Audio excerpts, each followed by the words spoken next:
Hello' everyone, কি খবৰ সকলোৰে? ৰাতিপুৱা উঠিয়ে দেখিলোঁ মায়ে গেছ ষ্টভটো তললৈ নমাই লৈছে পিঠা বনাবলৈ।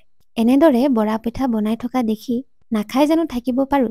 এটা তাৰ পৰা লৈ ঘপককে মুখত সোমাই দিলোঁ নহয়। তাৰপিছত ওলাই গ'লোঁ অলপ মাৰ্কেটলৈ।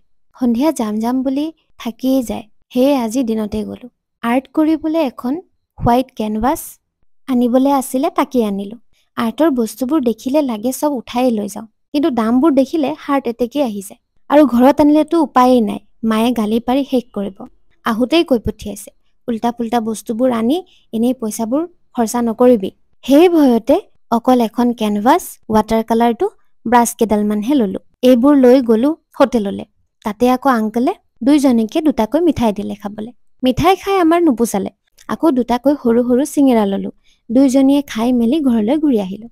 আজি উৰুকা নহয়, খাইছেনে বাৰু সকলোৱে উৰুকাৰ ভোজ? আমি চাৰিটাইনো আৰু কি খাম? তথাপিও ওচৰৰ ভণ্টিজনী অহাত ঝালমুড়ি অলপকে বনাই জুই সেকি সেকি তাকেই খালোঁ।